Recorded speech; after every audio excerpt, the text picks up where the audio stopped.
Yeah. Again, very proud of our team. Again, after coming off a very big win for us as far as an important game against Alabama, being able to go on the road, which I did not know, which is a place that had haunted A&M for a while on some tough road games up there. I guess Colorado did too and almost got us again. I didn't know that history either. But for our kids to go up there and play a very good game against a good team who played well, come out the blocks very well, played well on both sides of the ball, creating turnovers, converting touchdown, getting control of the football game, then establishing it the rest of the day. I thought both fronts, offense and defensive lines, played extremely well in the game. For the most part, the whole game, we were able to run the football on offense, and I thought defensively, our defensive run stopping was excellent in the game. We had one that popped out, we misfit one, but I thought the front guys did an excellent job for the most part, being physical, affecting the quarterback, getting some throws out. Then, of course, they created turnovers on defense, which were huge. We capitalized on offense, except on one of them. We got a penalty after one. I'll discuss that on one of the drives, and we missed a field goal. But then defense gave up a big drive in the second half and then in the first half, which is disappointing. But at the same time, the very next drive, what I loved about momentum swings, the offense was mature. We were very mature, took long drives right back down and established touchdown drives right after they scored, after drives. We were able to run the ball a lot at the end of the game to eat the clock and be patient and to eat it away at the end of the game and things we did. Still a lot of room for improvement. I mean, kicking game was our kickoff coverage was excellent. I mean, all the ones that they returned, we all tackled inside the 15-yard line. Usually we get it kicked out, which is they had a strong wind at times in that game, which affected the field goal with the first field goal big time. But we were able to tackle. They got returns out. And we haven't had many balls returned with Caden kicking. And we tackled those guys inside the 15, which was great to see, establishing field position. Punt returns didn't get many because of the way they were punting it. Disappointing thing, we missed a field goal. One was just, I think the wind caught the first one. It was right at his, that limit right there. And then the second one, the snap was a little low and threw the timing off, which they were all straight, which we got to get that cleaned up. That hadn't happened. Caden's had an outstanding year. Seth's had an outstanding year, and our snappers and everybody has too. But I thought we got special teams there. Defensively, again, I thought did a nice job. Played some young guys offensively, got the run game going. Still left some points out there, had some plays we could have made that, Zach had a couple throws, but also we had a couple drops. We had 3 or 4 drops in the series there at times that we know was uncharacteristic, that we could have even scored more points. But we're getting better, establishing run, balance, things we have to do, understanding the momentum of the games, the swings, and we're doing so. Need to do that again. And then coming right back against South Carolina, who had a great win for them to be able to come back at the end of the game. Going to have a very tough opponent coming in. Defensive numbers are outstanding. Their front guys, you look at their guys, I remember you go back to Birch and Pickens and I don't know how it's Kingsley is the guy. I don't know how to say the guy. And Argbari or whatever, the defensive end, he's a really good player, affects things. Sterling, the guys inside, backers are very solid. Corners, good, can run. Safeties can really hit and tackle. Doing a really nice job with their scheme on defense. Offensively, returning leading rusher in the league. He's been banged up a little bit this year, but they can do it. They got a little scat back 21, who's a really good player. Receiver Van is excellent, can catch it. Again, the quarterback came in the game, and it really let him down. Hit 75 yards of passes in that last drive because Doty, I guess, has foot injured. And they brought the other guy back in, and he did really well, played really well in the game. And so they've come off a big win. They're 4-3, doing a nice job. It's another important game. We have to get out of the blocks. Great to be playing here. Hopefully get a great crowd with the 12th man and get the environment and atmosphere going again. A great SEC game and be able to go play and have a great week of practice. It's going to be very important to prepare.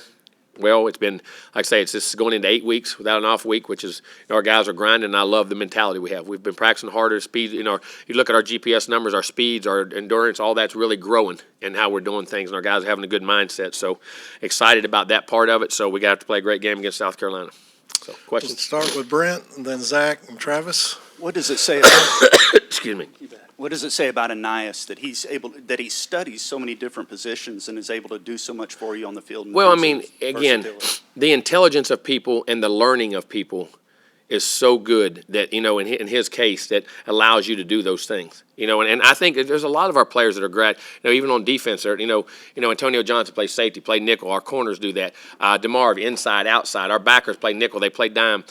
You see a chain doing different things at times. You see Spiller even coming out there. And also 85. 85, we do it. We're splitting him out. He's out wide. He's in the slot. He's in the backfield. Motions. Those guys. And that's the name of the game now. You got to be able to mismatch guys and move guys. And then your great players not only are instinctive to play, but they have great knowledge and are very intelligent to be able to play this game today, to be able to be utilized to the max of their abilities. And Anias and those guys really study the game. So you must be doing something right if your name is linked to. You wait to the second question, huh? That's right. It's usually third. I know, It's usually, you really usually the don't. third thing people ask you when they come up with something. It's usually the third thing they say that's what they really want to ask you, not the second. I counted See, your- you're slipping again now. Yeah. See, it's usually, am I not right on that? I counted your when people opening bring up statement two, as the two to first get you one. nonchalant on two of them and then hit you on the third one? There you go. On the third one? We usually don't get a third one. so No, I okay. figured I better hit you Wait, with the y'all second. been, no, some of y'all So- been doing that. So I guess I'll cut to the chase. Do you have any interest in the LSU No, listen, job? I'm gonna say this right now, and I don't want, it's in October right now. I love being here. This is the job I wanted. I'm being here. I got a great contract. I have an unbelievable chancellor, have an unbelievable president, unbelievable AD. That we're building something. We're recruiting great players. I really believe we're on the process of building something great. I plan on being here and fulfilling this contract and doing everything. My family has roots here. I got ranches here. I hunt here. I love everything about this place. And you don't, and listen, and I say that because listen, there's nothing going on there. There's nothing happening there. And I don't be disrespectful to anybody else. I coached there. It was a great place. We won national championships. It is one of the best, best places. It's a wonderful place. I love being an A&M, and I plan on being an A&M here and fulfilling my whole contract. I love everything about this place. And let me tell you something else. And the way this place has embraced me and my family, and including our foundation, the things that are going on with our foundation, the way the people have embraced it, the way people have done everything here in College Station. I love everything about the people here, the administration here, and everybody in charge here, and the people who run this organization. And I love it here. Down front No, left. that's about it. I don't know how else I can say it. Huh? I mean, that's about how else I can say it. Well, Coach, since you did bring it up, everything that's gone with the Kids First Fund, I know that that's something that has been. Let me tell you, it's amazing. And I always say I mean, you get emotional about it because it's amazing how many good people, you always say all the things, crazy things going on in this world, how many crazy people in this world. There's 1,000 times more good ones, you know what I'm saying, that happen in this world. And what these people are doing and being able to do this, and, you can coach ball, but I always joke that, we honor coaches, we love players. Well, they're not curing cancer. I used to say it all the time when I was a kid, they're not curing cancer. Well, maybe we are. Maybe we can take this and what we can run with it and the effects it's going to have on children and families and things for a long period of time. And for these people to do what they're doing with Kids First is utterly amazing. And you have I can't say I appreciate it, I love it, how much I respect it more. There's no words that I can say, but I really do. And it's been amazing, the outgiving and pouring of the gifts and things that are going to our foundation. As far as an X's and O's question, Zach, a couple of overthrows on screens. Is that just a body position getting Well, your it's feet in set? two things. He's throwing over an end, and two. Now, I'm gonna say this: he's got to put it right on him. We could have caught one. We got to get the flow and get the angle right, which we hit all week. I joked it was funny. I joked in practice. I said, guys, do we have any other plays? We're throwing these so daggone much. I said we need to practice something else. Well, I guess we need to practice, and we never missed a one of them. But and at the time, he's throwing over, just getting bad angles, and throwing over their ends, and that's part of it. You got to get your hands up, raise them up just some more, and hit it. And everything else, he had a good day. That's what I was looking at as far as he missed those.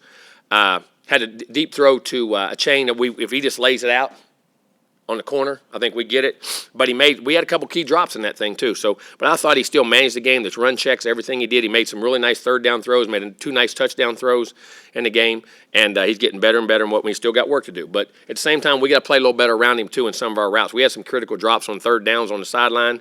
We had one on a slant, a tight end, and then we had one on the sideline. We didn't run a good route. He read a backside route on a third down. It was going to put us in a short field goal. That we didn't expect, that kids didn't expect him to throw because we hadn't hit it all year because the coverage hadn't dictated it. They got it one time and they overloaded the coverage. And he went right back to it, man. I mean, it shows me his mind and what he's doing in decision. And they didn't expect the ball, as crazy as that sounds.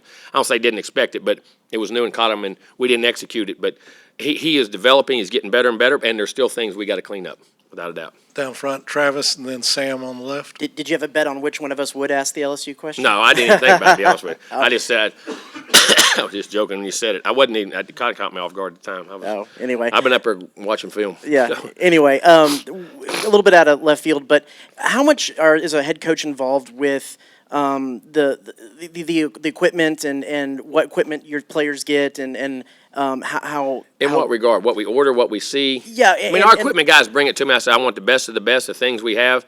I want the top of the line, and I want the safest things we have, and I want, I'm aware of everything we get for the most part. Yeah, just how involved are you, and how important is it for you what brand your team uses and things like that? Well, I mean, we're an Adidas school, so Right. we're going to love that and do that. But at the same time, we want the best for our players and the safest for our players. And like I say, all from that regard, it's very important to me. Because, again, listen, here's I always say this.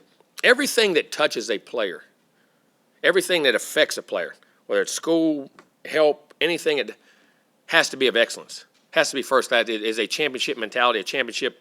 Everything about it says it's the best of the best because you want them to be the best of the best, so you treat them the best of the best, you get them the best of the best, but they have to act with the best of the best and do the things on their part too. So we want everything and everybody who interacts with our players to be championship caliber. Sam and then Olin. Jimbo, since the A&M game, I know you'd mentioned you want your team to move forward. I mean, the Alabama game, I'm sorry. Move forward and approach things mentally the way they need to. What have you seen from them in the last week plus and how their mental approach has been every day in practice? I think our details have been better. I think our urgency, not that they weren't, but I mean, you can always, and it always can pick up. Good enough is never good enough. You always increase. But I see a larger number, and more importantly, of our young guys, because I say we had some really young guys play early. They didn't know they didn't know.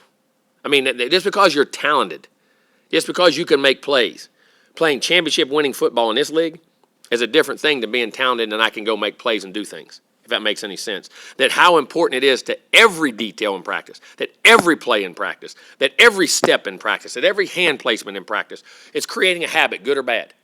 And when that pressure comes, your habits are coming straight to the surface. And I think our guys are learning how to practice that, every week, some guys, and I say this from high school guys that haven't been there, they've been so much better than everybody. They've practiced, but they don't have to. It wasn't a thing that they had to just kill themselves in practice. You know what I'm saying? That every day you got to do that, especially when you're a young guy. And I see that from our young players, and our older guys are really pushing those young guys, and the young guys are absorbing it, and I think our practices are getting better. I think we're getting better. Right side, Olin. Yeah, a couple things, if you don't No, mind. you can do three. Go. 3, all right. Well, I'll let you do it, Owen. all right. Well, then I'll just start with more LSU. So you'll I ain't commenting on that. I'm done with that stuff. I'm serious. I just made it as good a statement. I don't know what else I can say humanly possible. Okay, so I don't know. I mean, what else can I say? you wouldn't take a call from Scott if he called you then. Wouldn't take it. Scott has called me ever since he left as a friend. I mean, he'll text me after a game if we won last year, we won the bowl game. I mean, I am at A&M. Okay. That's the end. Now that's the end of it. All right. That counts as 3 for you. Next. You used that up. I was trying to be nice to you, see? See, and you abuse it. I have that is pretty typical of me, but I just did want to ask you about your offensive line. Have y'all got that now? You figured out where you have a starting lineup and you feel good about where you are. Well, I think we do, but I also think just like at receiver or running back or at tight end or at DB, certain matchups of guys may make us depend on what we run that week or what we feature that week. And when you have young players like we do up there, sometimes going into a game plan, all right, we have to be able to run this, and that's something he does. Maybe we'll tweak a guy or move a guy, but we plan on hopefully staying with what we have. But we also have proven there's a lot of guys that can really help us win, so we're going to need them all the rest of the year. If that answers your question. It's tough. I mean, I can't say that concretely because, I don't know 100% how they continue to play. And if they're not getting the job done every week, you make an adjustment. Go back behind the lights, Tyler, and then down front, David. That's anywhere, not just there. Coach, you Yes, talked after the Alabama win. You talked about Missouri, potentially being a trap game. Do you look at South Carolina the same way? Without a doubt, this team has won. They're 4-3. They're on a winning streak. They come back and won a big game. For them to be able to come back like they did, they're growing the program. They come in here and loose and being ready to play and compete against us. I do. And all games are trap games. You got to understand the importance of your opponent's faces no matter when you play them. And I think that's when you start to become a program that your practices don't reflect who you play. It reflects how you play. And that's the most important thing. Go to the right on the aisle, David, and then to the back, Mike. We had Jalen Preston here earlier, Jimbo. Just talk about how his game has really evolved and the steps he's taken. And there's an epitome of a guy who, didn't play for a while that a lot of guys now leave, do things. The maturity of him to say, okay, I'll help on special teams, and all of a sudden an opening came on offense. He jumped back on it, has played very well, been a huge part of what we're doing. Feel very comfortable with him in the game. He's going to be that way the rest of the year, the way I plan on it. And to me, it's just a testament to who he is, what he is, and how he approaches things. And it's a very refreshing thing in today's world. Go to the back, Mike. And a lot of respect for him. Cole. Coach, you always talk about establishing a standard and keeping that up in practice. So as the season progresses, how do you keep raising the bar on what that standard is? the standard is the standard. You have to match the certain things you got to do, and the only thing you can do is go higher. You never go lower. And I think I don't raise it; they do. I think they understand how to raise it, and I think your competitive nature and your team leaders understand that. And if they don't, I'll remind them. Down front, Cole. Jimbo, when you go back and looking at Ruben's recruitment process, what did Who's that? Ruben Fothery. Yes, when, sir. when you go back looking through his recruiting process, what made him stand out that he could be an immediate contributor? Well, I think two things. First of all, size and strength and length. I mean, he has the measurables. And his body is already, even though it's still a young body, he still had size, mass that, you have to have at this end. His great athleticism and footwork, I mean, he was a heck of a basketball player. He was a district player of the year in basketball and had many Division I basketball offers. So he has feet, athleticism. And then he's a very smart young man. He's intelligent, comes from a great family, good work ethic, allows himself to be coached. And you don't ever know. I mean, to sit there, I didn't know. And I say that. And I say that people say, well, which one's going to contribute? I've done that before when I was young. I bet you these 5 guys are going to play. This one will take a little longer, and this and 2 of it. The 4 of those 5 didn't see it till they was a redshirt sophomore, and 3 of the guys you said had no chance started and played as freshmen. I mean, you don't ever know till they get here and how they adjust and all those things, but it's not shocking that Ruben's able to do that. And then Shane named Zeb the starter this week. Former graduate assistant's been around. Just what is the experience of just being able to play no matter what just do for you? What's the experience of your job do? A lot. What's the experience at any job do? I mean, the maturity, the experience of having that and not getting affected by things and understanding how to approach them, understanding how to prepare, and understanding, he came off the bench last week and led them to a victory right down, when they were struggling on offense as far as they hadn't scored a lot of points. I mean, it means everything. Go to the left, Justin and Cease in the battalion. Coach, you mentioned in your opening statement, but going back to the Bama game and then again last week against Missouri, momentum swings. I mean, mention it, 28-14, you're like, that's 2 plays, right? But then your offense goes back down and scores. What have they been doing better of establishing the momentum? Understanding how to compete. And you have to understand how to match. As I say, like he says, how do I go higher?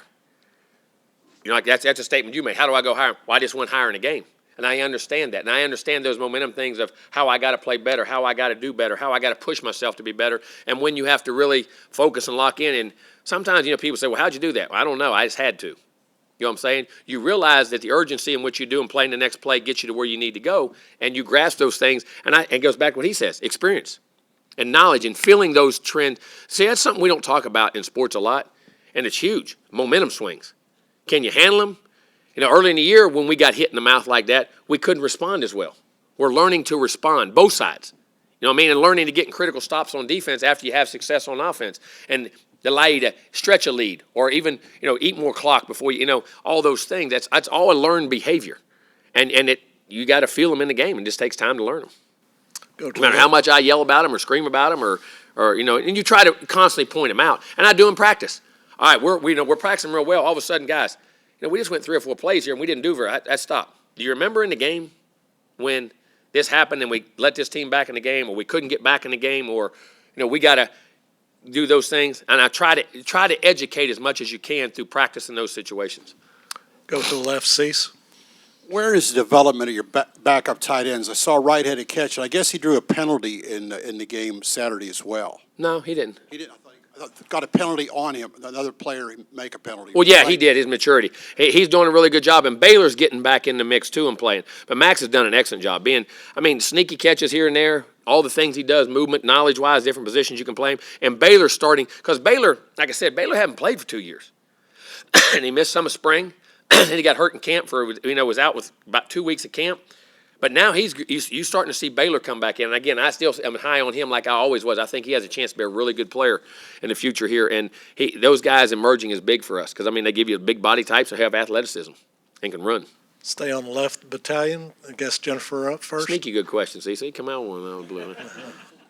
Hi, Coach Fisher. Against Mizzou, Devon Achane and Isaiah Spiller combined for well over 200 rushing yards. How vital is that double running back threat to your offense, and how much of a threat does that make y'all to other teams? They're different, a little bit different, and to have 2 guys because, listen, you can't go play every play at running back, and you can't go carry it 35, 40 times. Now, they used to in this league. They used to in these days, used to hand it to them 25, 30, 35, 40 times a game.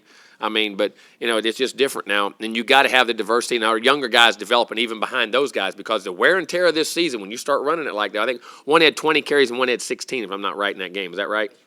That's and to be able to keep that balance and to go for a 12-game schedule throughout the year. And then plus we throw it to them a lot. You know what I mean? So, and they're blocking and picking up blitzes a lot. I mean, they're vital. And having two guys, and also I think there's some really young guys behind them that I'm really excited about. You're starting to see some of those guys get in that I feel, I think are starting to get ready to play. And I would probably feel, you don't want to not. I mean, you don't want those guys to play, but I would feel comfortable, getting some of those guys some reps in the near future too. But it's critical, and you can't have enough backs because this league is physical, man. I mean, it is a physical league, and you got to have multiple backs. We'll stay on left, Italian, and then Olin. Hi, Coach Fisher. The past couple weeks, you touched on players turning off social media. How have you seen that impact their attitude and overall performance? It's amazing. It eliminates clutter.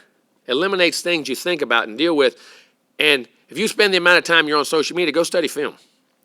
Go study class. Go work on your class. Think how much time you spend on social media. If you did classwork and ball, how much better you'd be. And then they would say real good things about you, okay? Because, I mean, you'd be successful in everything you're doing. And no, it's just, we're so in tuned into that thing, man. It makes a big difference. And I think it's helped us. I hope not now. And as we have success, which the last 2 weeks with success, I mean, not to the extent we need to have it. I think we can play a lot better. But hopefully they can still turn it off. Leave it alone.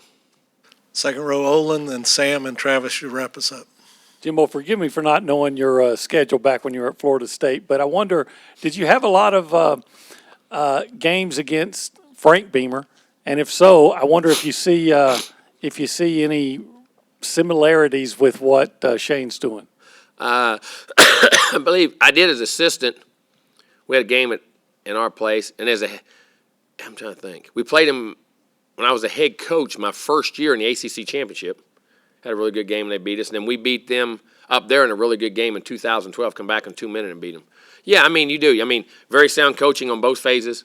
Very good defensive football teams. They had great defensive football teams, explosive offensive guys, good skill guys, and really good special teams. And they're doing the same things again. And Frank was a special teams guy himself. He kind of coached those positions himself. And very hard, tough, physical football teams. And yeah, I would. I never thought about it like that, but in essence, you saying that would be very similar to his dad.